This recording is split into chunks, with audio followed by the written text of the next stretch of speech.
Dear Kennedy School class of 2020, it is an unexpected honor to be with you like this today. Physically distant, yet socially proximate, freshly showered, and fully clothed to mark this extraordinary moment in time. Now, I know today is not what you dreamt it would be, but now is no time to fret alone or to fuss about or to fall apart. Now is the time to zoom out, because today is a glorious day when so many dreams are becoming real. Every year at this time, I think of my late grandfather, tough, stoic, and proud. When I graduated from Harvard College in 1993, he insisted on being the first person to hold my diploma. And years later, when I got my PhD from Columbia University, I'll never forget what he said. He said, "You know, doctor, this doesn't happen every day." Turns out my grandfather had big dreams, and so did I. And on those days, those dreams became more real. All of you have people like Gramps in your lives, chosen family and given family. They are the roots that make your wings possible. So today, send a virtual hug to those people. Write them a love letter.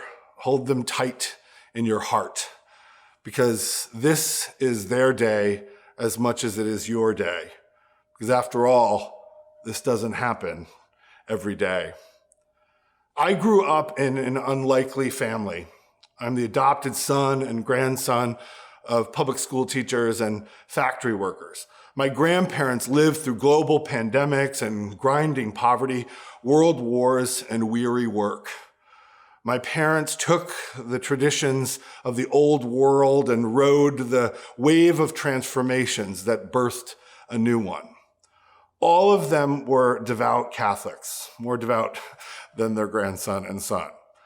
And they were guided, like I am, by the golden rule. Feed the hungry, house the homeless, love thy neighbor. But they also taught me a more critical lesson: to ask why hunger and homelessness and hatred exist at all. This is my inheritance, to serve others and to speak truth, sometimes to power, sometimes with privilege, always with people as the priority.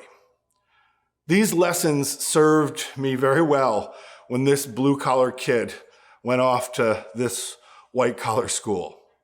I'll never forget the constant refrain that my parents offered whenever anybody would ask them how they could afford to send Timmy to Harvard. And they said, "How can we afford not to?" I don't know how they did that to this day. I really don't, but it changed our lives. Change was in the air back then. The month I graduated from high school, the tanks rolled into Tiananmen Square. My first year of college, we saw the wall in Berlin come crumbling down. My sophomore year started with America waging war in Iraq, and later on, Mandela walking free in South Africa. My junior year saw the Soviet Union dissolve in Moscow and race riots break out in Los Angeles. And then my senior year, the election of Bill Clinton ended the long Reagan era. Those were tumultuous times, world historical by any measure, and they beckoned a new world. We are living in a similarly turbulent world historical time. Your grandchildren and great-grandchildren will study this and us on whatever intergalactic device is programmed to teach them their history. But in the face of this present pandemic that threatens the planet, I think about the possibilities that we all felt a generation ago have been eclipsed by the very real perils that we all feel in this time. A crisis like this can compel us, with a mix of despair and desperation, to want to return to normal. I mean, who doesn't want to go to a movie or catch a concert or drink at a bar or dance at a club or hug a friend or kiss a lover or go to a restaurant or march in a protest? What I wouldn't do to be in the forum together, all of us, right now. But when I think about normal from another perspective, I'm far less eager for its return. You see, what's normal is often defined by people with power and privilege. Who's on the inside gets to determine who stays on the outside. And the boundary lines between normal and not, the color lines and red lines, the border cages and birthright citizenships, sexual orientations and gender identities, the prisons and the poverty, are often the barriers to equity and opportunity, justice and peace, liberation and love. Too often, normal is the difference between life and death, and history overflows with examples. Let me give you one example. I came of age in the midst of a crisis from another virus. During the 1980s and 1990s, HIV/AIDS devastated the United States. Nearly 90,000 reported deaths in the first decade alone. And over time, it has continued to ravage the globe. To date, over 32 million reported deaths from AIDS and counting.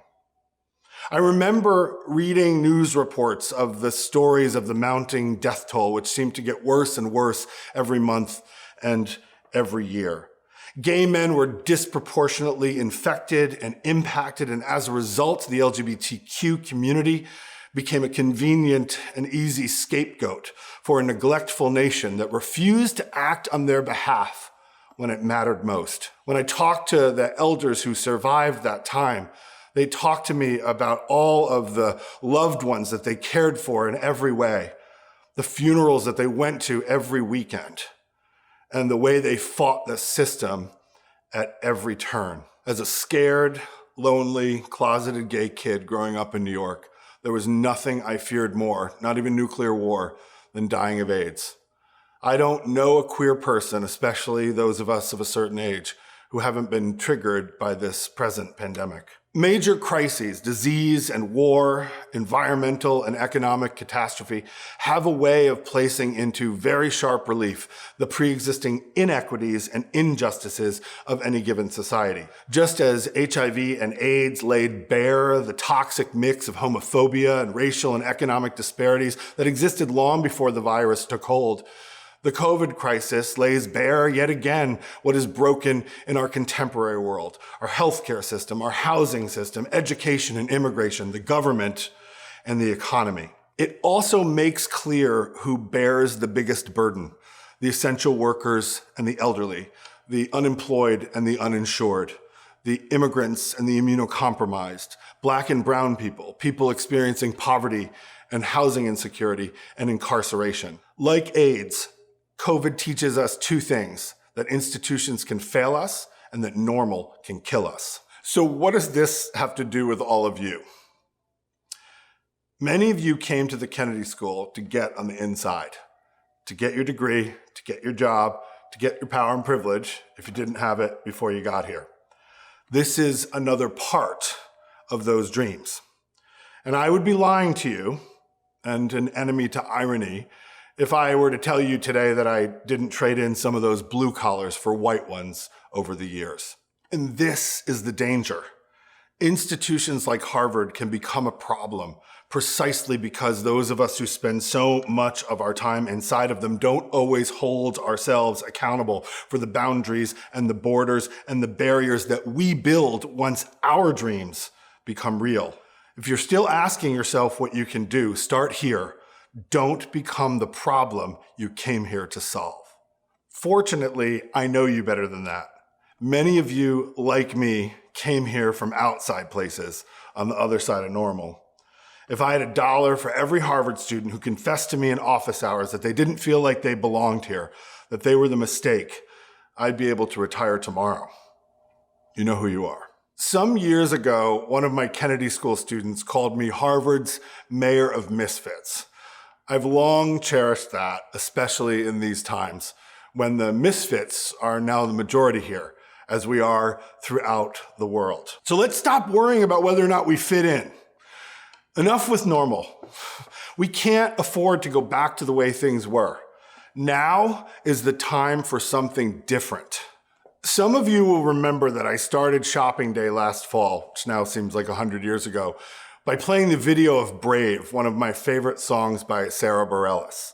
I love Sarah's lyrics. Say what you want to say and let the words fall out.